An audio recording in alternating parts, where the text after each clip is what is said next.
Mi tema básicamente tiene algún componente teórico doctrinario, pero también práctico, porque cuando hablamos de los elementos personales del contrato de seguros, la doctrina lo ha venido depurando.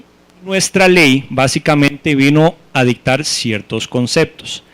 Y luego, conforme vayamos viendo algunos artículos de la ley, se van a dar cuenta cómo aplica efectivamente cada uno de esos roles, siendo quiénes son partes y quiénes son terceros relevantes en el contrato de seguros.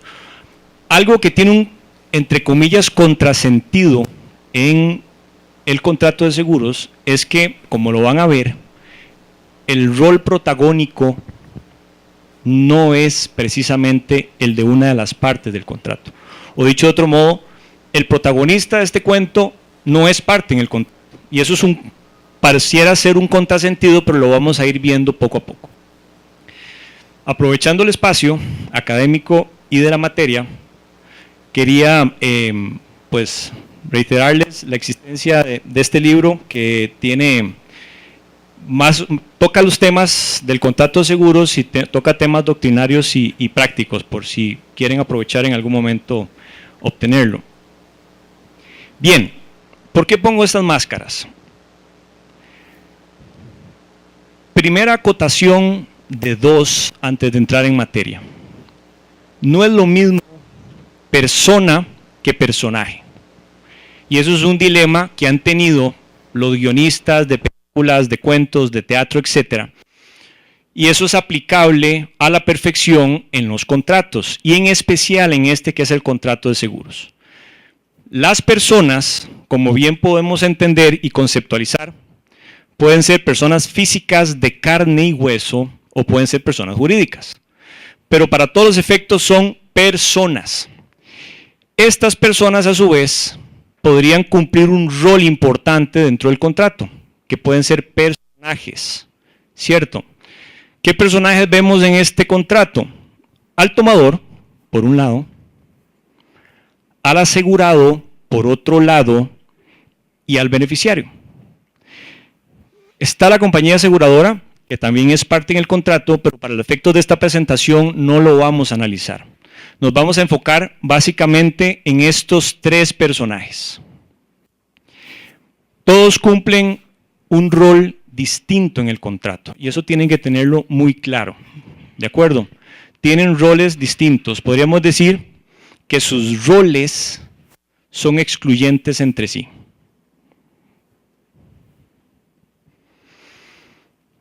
La segunda acotación importante es que estamos hablando de un negocio jurídico, por lo tanto necesito tocar dos temas.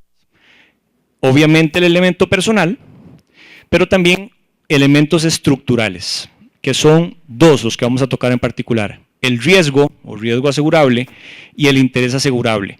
Y se van a dar cuenta por qué es que los vamos a analizar. Esos son detonantes para poder identificar quién es el que cumple con el rol protagónico dentro del contrato de seguros. Elementos estructurales, como dije, el riesgo, que doctrinariamente es el objeto del contrato, y el interés asegurable, que doctrinariamente podemos decir que es la causa del contrato. Ya vimos lo que son los elementos personales, y por lo tanto, estos elementos estructurales que envuelven la trama del contrato de seguros, podemos decir que el riesgo y el interés asegurable, al ser elementos esenciales, si no están, hacen inexistente el contrato. Tienen que estar. Uno, que sería el del riesgo, vamos a verlo en la connotación objetiva.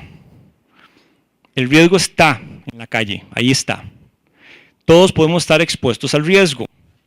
Si queremos ver un riesgo homogéneo en este momento, imaginémonos que la compañía de seguros hizo un estudio con base en estadística, ley de los grandes números, y arrojó una probabilidad.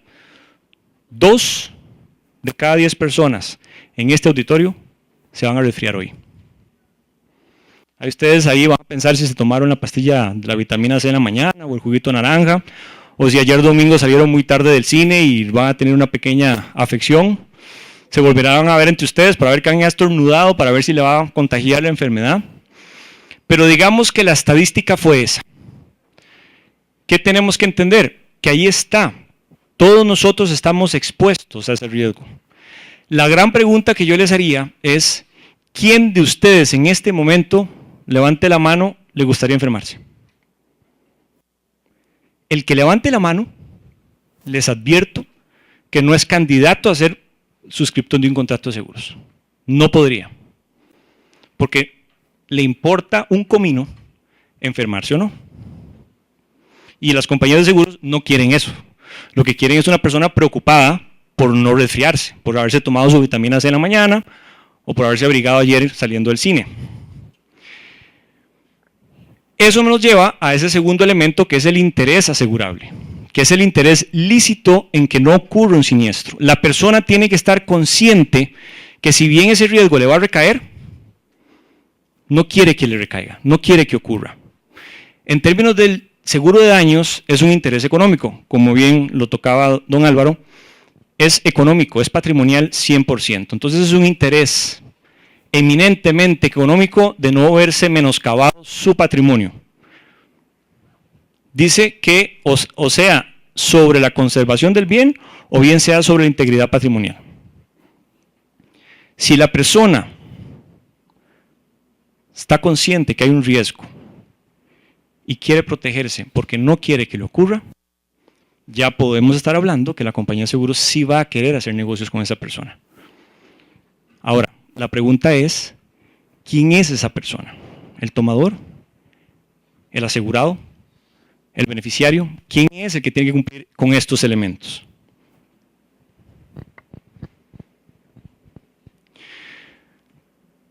Traigo a colación la definición de contratos seguros porque, como se van a dar cuenta, para los efectos de esta charla, es un concepto funcional, eminentemente funcional. Lo que nos dice es en qué consiste el contrato de seguros.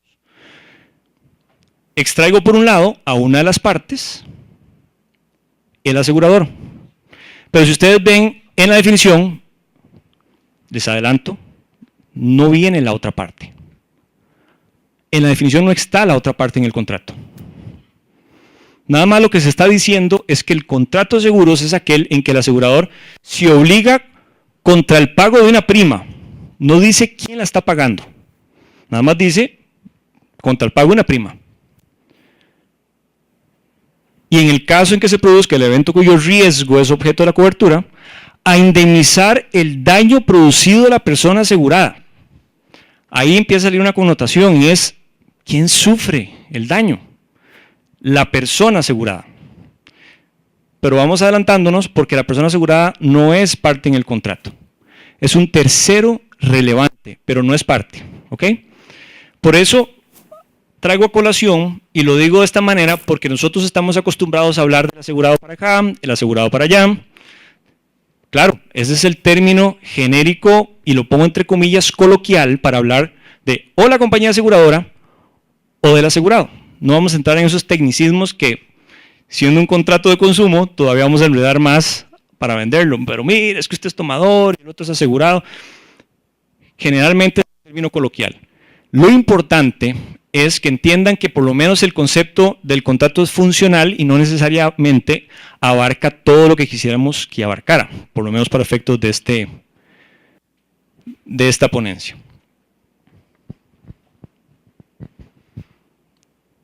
Tres personajes.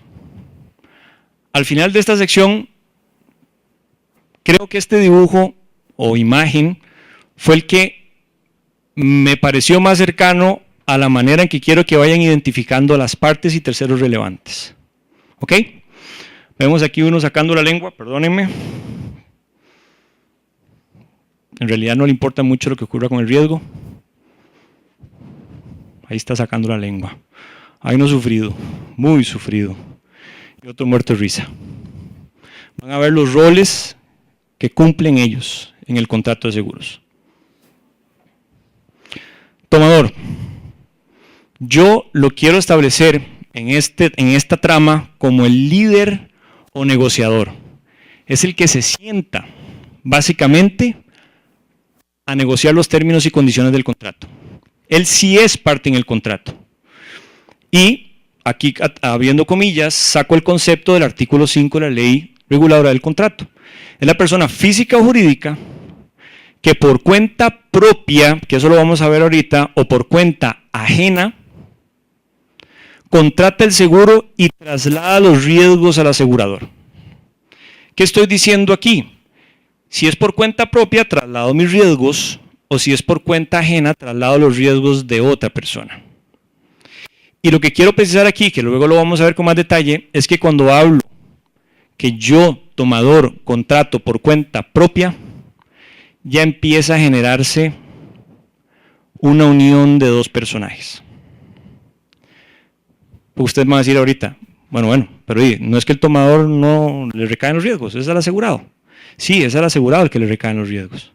Pero aquí, si el tomador lo hace por cuenta propia, significa que está componiéndose, esa persona está agrupando dos personajes, el tomador y el asegurado. ¿Ok?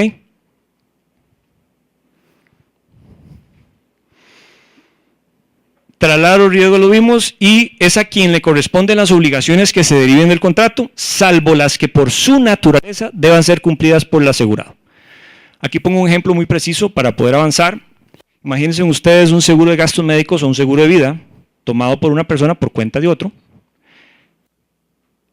¿Quién es el obligado a cumplir con la, valga la redundancia, con la obligación de declarar el riesgo? Tiene que hacerse exámenes de sangre o de orina. El tomador no lo podría hacer, tiene que ser el asegurado, porque es el asegurado sobre el que le recaería el riesgo, como lo vamos a ver.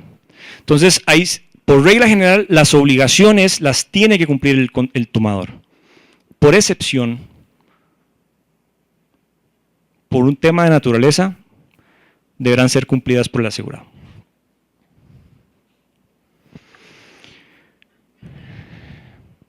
Continuando con el tema del tomador, hay un artículo en nuestra ley que habla que el contrato puede ser tomado por cuenta propia o por cuenta de un tercero, y en este aspecto no se hace una distinción si es colectivo o individual. Eso significa que nuestra ley permite que de manera individual, es decir, un único contrato, lo puedo tomar yo por cuenta de otra persona.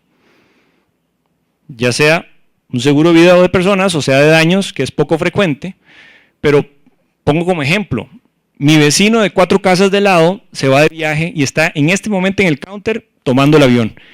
Y me llama y me dice, discúlpeme Said, pero necesito contratar un seguro porque el seguro de mi casa no lo tomé. ¿Usted me puede ayudar? Claro que le puedo ayudar.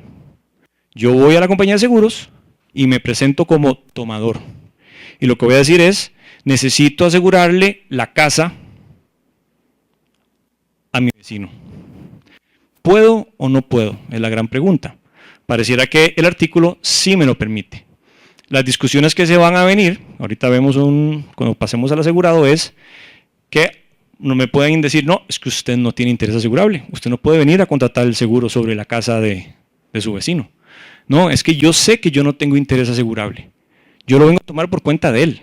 Si acaece un evento, el patrimonio que se está viendo menoscabado es el de él. Pero el cheque a quién se lo giro, de girírselo a él, no necesariamente a mí. Entonces, sí puede ser factible que de manera individual yo contrate un seguro por cuenta de otro, aunque sea individualmente. Ya serán las políticas de las aseguradoras si pueden o adoptan o no ese tipo de prácticas, porque como hemos visto, por más benevolentes que podamos ser a veces, o puedan ser las compañías de seguros, esto puede prestarse para fraudes. Pero la ley por lo menos lo permite. Este artículo lo pongo aquí, que no va a ser un tema de discusión en este momento, pero yo no le veo nada distinto este artículo a lo que dice el seguro obligatorio de automóviles. Nada más lo dejo ahí picando en el área porque yo no lo considero un seguro de responsabilidad civil, el seguro obligatorio de automóviles. Para mí es un seguro de accidentes personales por cuenta de un tercero. ¿Determinado? No. ¿Determinable? Sí, porque yo en este momento cuando pago el marchamo, pago el seguro, pero yo no sé quién va a ser el asegurado. ¿Cuándo se va a determinar la existencia de un asegurado? Cuando haya un lesionado, que puedo ser yo mismo, o puede ser alguien en mi vehículo, o puede ser alguien fuera del vehículo, y puede ser con culpa o sin culpa. Entonces, A mi juicio, yo sé que la ley de tránsito habla que es responsabilidad civil con culpa y sin culpa, que también puede estar cubierto el mismo conductor. Entonces, si yo agarro una motocicleta, yo no, un tercero, alguien agarra una motocicleta en un estado de ebriedad tal que choca contra un paredón, está o no cubierto por el seguro obligatorio de automóviles. Sí, sí está cubierto. Entonces no es un eximente de responsabilidad ni tan siquiera. Pero bueno, eso para darles a entender de que existe la posibilidad de que hayan seguros por cuenta propia o por cuenta de un tercero. El otro ejemplo, muy rápido, el seguro colectivo, que eso ya es sobradamente conocido por todos. La misma definición dice: el seguro colectivo constituye una modalidad de seguro por cuenta ajena. ¿Ok? Asegurado. Es obvio, y aquí lo planteo, para mí es el que cumple el rol principal en todo esto. Y no es parte en el contrato. Por lo menos el personaje. Es un tercero relevante, no se sienta a negociar términos y condiciones, no escoge coberturas ni deducibles, ni nada. Simplemente es el de las desgracias, el sufrido. ¿Por qué? Porque es el temeroso, es el que sabe que está expuesto al riesgo. Mañana me puede caer, pasado mañana o nunca, pero es el que está expuesto al riesgo. Es la persona que en realidad no quisiera estar expuesto a ese riesgo. Y por lo tanto, si le llegara a pasar, es su riesgo el que traslada a la compañía de seguros para verse, en buena teoría, su patrimonio resarcido. Es el de él, no es el del tomador, ni tampoco el del beneficiario. Abriendo comillas, según la ley nuestra, es la persona física o jurídica que en sí misma o en sus bienes está expuesta al riesgo. ¿Por qué habla en sí misma? Porque existe la posibilidad de riesgo de fallecimiento, daños, lesiones, digámoslo así, su integridad física o bien la salud.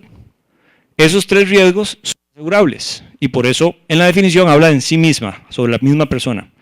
O sus bienes, ya sea su patrimonio como un todo, casos de pólizas de responsabilidad civil o seguros sobre activos definidos, un vehículo, una casa, etc. ¿Ok? No menos relevante, es el titular del interés objeto del seguro, que no es otra cosa que el interés asegurable. La ley es clara y expresa que el único y exclusivo titular del interés asegurable es el asegurado. Nadie más. ¿Ok? Y bueno, y que en defecto del tomador asume los derechos y las obligaciones derivadas del contrato. Sí, señor. Una pregunta rápida, ¿sabes? Es que yo siempre he tenido esa duda entre el tomador, son diferentes, y el asegurado. Si son diferentes, ¿cuáles son esos derechos, obligaciones? En el caso que usted dio, la casa de su vecino, usted la toma en nombre de él, pero ¿cuáles son sus obligaciones y derechos sobre ese contrato como tomador? La regla, todos, casi todos. Hay una ley, en la ley pues habla de quién es el obligado a conservar el estado del bien, etc. Pero puse el ejemplo principalmente porque en teoría la persona ya se fue de viaje, no se está sentando con la aseguradora a hacer nada. Simplemente es el dueño del activo que está expuesto al riesgo. Entonces, en teoría, quien lo suscribe tiene sus responsabilidades inclusive de pagar la prima. La compañía de seguros no debería de cobrar la prima al asegurado en ese momento, tiene que cobrársela al tomador. ¿Quién declara el riesgo en ese momento? El tomador. Es el que está trasladando los riesgos que no son propios, son de otro, pero es él el que los está trasladando. Entonces, eventualmente, si la compañía de seguros le va a pedir cierta información, tiene que ver o hacer el esfuerzo por conseguirla, qué sé yo, el folio real, el tipo de características de la casa. Si es que no llega un inspector de la aseguradora, hacerla para que no haya un trabajo tal vez necesario por parte del tomador ni del asegurado que en ese momento no está. Entonces, a su pregunta, la regla general es que todas las obligaciones derivadas del contrato tienen que ser cumplidas por el tomador. Si su pregunta es cuáles, nada más le puedo decir que dependerá de los contratos, dependiendo de las... si es vida, por supuesto que los exámenes médicos, no. Y en daños habría que ver caso por caso. Pero pensemos que la regla general es todas las obligaciones. ¿De acuerdo?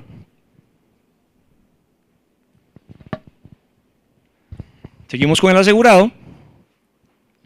El artículo 9, y esto es un tema sensible, porque volvemos otra vez a la pregunta, bueno, pues usted no me dijo que el titular único y exclusivo del interés asegurable es el asegurado.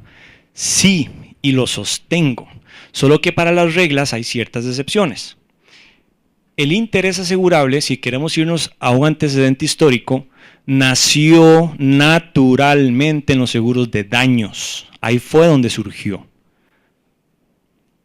Posteriormente, mucho tiempo después, a los aseguradores se les prendió el bombillo, se les encendió el bombillo y dijeron, ¿por qué no hacemos seguros que cubran fallecimiento o sobre las personas?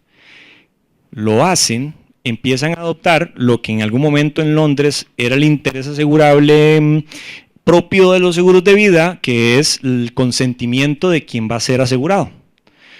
Quizá no era suficiente y para eso entonces trataron de adaptar un poco el interés asegurable en los seguros de personas. Y por eso considero que esta es la excepción a la regla, porque lo que empieza a decir el artículo es, en los seguros de personas existirá interés asegurable cuando el tomador asegure.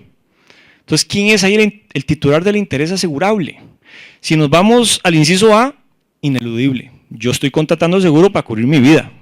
¿Qué más interés tengo yo por no morir? Pero después se dan una serie de casos en donde el asegurado no es necesariamente el que tiene el interés asegurable. Vienen a achacárselo prácticamente al tomador, o es a la persona a la que le van a preguntar. Entonces, si queremos verlo como una excepción a la regla, ahí está. Repito, la regla general es que el interés asegurable es única y exclusivamente, como lo dijo el artículo anterior, o el artículo 5, la persona asegurada. Esta viene a ser una excepción. Bien, nos vamos al último de los personajes, que es el beneficiario, y ahí lo pongo como sinónimo de suertudo. Es un tercero relevante. Acaecido el siniestro, recibe los beneficios. Literalmente extiende la mano para recibir el pago. Es lo único, absolutamente lo único que hace en este trinomio. Nada más. Es pasivo durante todo el proceso del contrato de seguros. No tiene rol, no tiene voz, no tiene voto, no tiene derechos de nada. Acaece el siniestro y hasta ese momento le surge el derecho de poder hacer efectivo lo que puede reclamar. ¿Ok? Abro comillas, es la persona física o jurídica en cuyo favor se ha establecido lícitamente la indemnización o prestación a la que se obliga el asegurador. Tal cual, no dice más, no dice menos.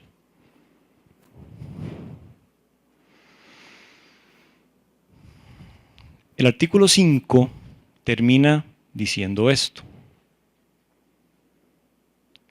El tomador, la persona asegurada o beneficiaria, yo diría y beneficiaria, pueden ser o no la misma persona.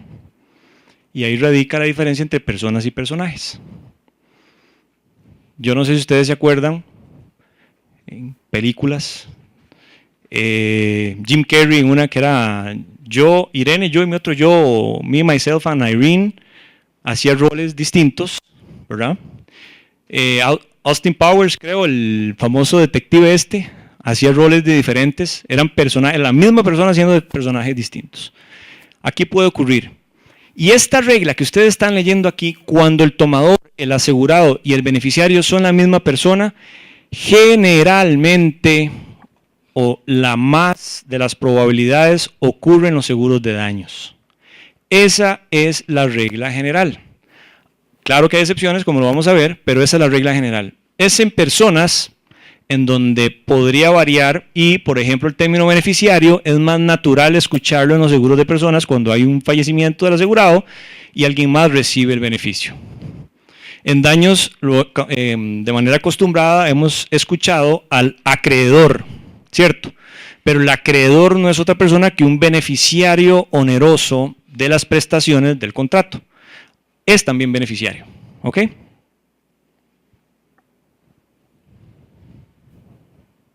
Creo yo. Me suena que es el tomador. ¿Por qué? Porque si él lo toma por cuenta de un tercero y acá es el siniestro, ¿le importará? No le importa lo que le pase al patrimonio del asegurado. Simplemente contrató el seguro. No tiene ningún interés sobre ese patrimonio. Volvemos al caso de mi vecino y de 3 casas. No dije la casa a la par porque si se le quema la casa puede afectarme la mía. Estoy pensando egoístamente. Pero si es a 4 casas, si se le cae la casa, ¿a mí qué me pasa? Nada, pobrecito mi vecino, pero a mí no me afecta patrimonialmente en absolutamente nada. Como tomador negocié el contrato y hasta ahí. Por supuesto, la cara sufrido, pensáramos que es el asegurado y el muerto de risa es el beneficiario. Esas son, creo yo, las 3 facetas de estos partes y terceros relevantes en el contrato. A manera de repaso, ejemplos normativos. Contenido mínimo de las pólizas de seguros. La ley obliga a que se establezca con claridad quiénes son las partes contratantes, así como la designación de persona asegurada y beneficiaria. Es decir, uno se imaginaría en una solicitud de seguro, como ocurre en otros países, tomador, Said Bridi, asegurado, Said Bridi, beneficiario, Said Bridi. Ahí significa que yo soy la misma persona ocupando los 3 personajes. O puede ser que la solicitud venga tomador Said Bridi, asegurado Juan Pérez, beneficiario Luis Rodríguez. Pero están los espacios para lograr identificar los roles que se cumplen. Obligación de declarar el riesgo. Bueno, en buena teoría, el tomador, acuérdense de mi vecino que se fue de viaje, que es el asegurado al que le recae el riesgo, pero resulta que es el tomador el que está obligado a declararle al asegurador el riesgo. Entonces, ahí está mi obligación como tomador. La prima. La prima es el precio que debe satisfacer el tomador al asegurador. No es el asegurado el obligado, es el tomador. ¿Ok? Sí, señor. No, no se preocupe. ¿Podría sustituir el acreedor primario por el tomador? ¿En qué? En los pagos. En daños, digamos, porque si son seguras separadas, el tomador toma las obligaciones, que todavía no me queda claro cuáles son las obligaciones que toma, pero en caso de un pago de una indemnización, es el asegurado el que puede, es el que recibe, el tomador no puede recibir los daños. Técnicamente, aquí entramos a temas técnicos correctivos, el que lo recibe es el beneficiario.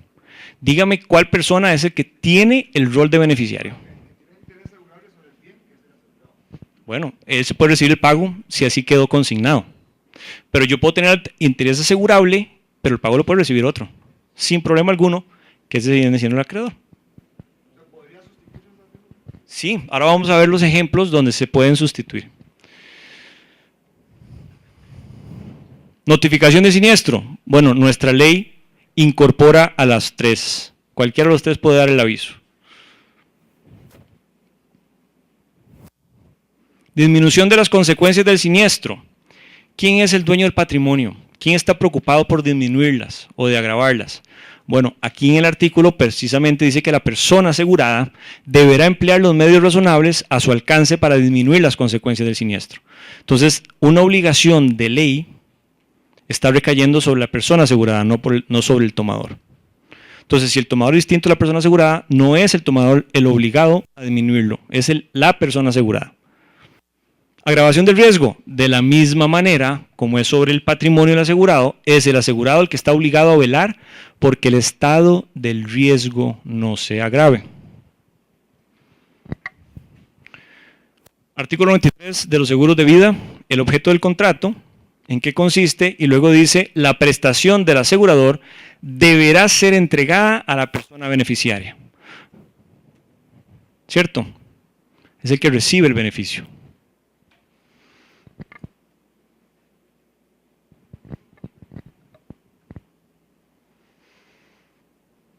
Aquí prácticamente estoy transcribiendo lo que el padre del derecho de seguros en Colombia hizo en su libro de manera magistral, don Efrén Osa, y es hacer una estructura de hipótesis de suscripción para que puedan más o menos dimensionar lo que hemos venido conversando. De manera horizontal, imagínense que es la misma persona. Entonces hay casos donde una persona puede cumplir los tres personajes, ser tomador, asegurado y beneficiario. Ese es el tradicional. Imagínense ustedes, dueños de un patrimonio, su casa, su vehículo, decide la compañía de seguros a contratar el seguro. Ustedes tienen interés asegurable y además en caso de robo o lo que sea, la indemnización se la van a pagar a ustedes. Entonces se cumplen los tres roles. Gastos médicos es otro caso parecido. Tomador y asegurado son una misma persona y beneficiaria es otra. Yo, dueño de mi vehículo, contrato el seguro, yo tengo interés asegurable por ser mi vehículo, pero resulta que tiene un crédito prendario. Y en caso de pérdida total, como yo le debo dinero a la entidad financiera, se establece como beneficiaria la entidad financiera. Ese es un ejemplo. Seguro de vida. Yo tomo un seguro para cubrirme a mí y pongo como beneficiario a mi familia. Casos donde el tomador es una persona, el asegurado es otra y el beneficiario es esa misma persona. Imagínense ustedes el patrono que toma un seguro colectivo de gastos médicos para beneficiar a sus empleados, que son los asegurados, porque recae el riesgo sobre ellos, pero además, como recae el riesgo sobre ellos, ellos tienen que ir a la clínica y pagar las facturas por la enfermedad que tuvieron, le pagan a ellos la indemnización. Entonces está estructurado aquí. Otro ejemplo, tal vez en daños, que lo van a ver mañana, el seguro de caución. El tomador, que viene siendo el deudor en ese negocio, toma el seguro para cubrir al acreedor en caso de incumplimiento de obligaciones,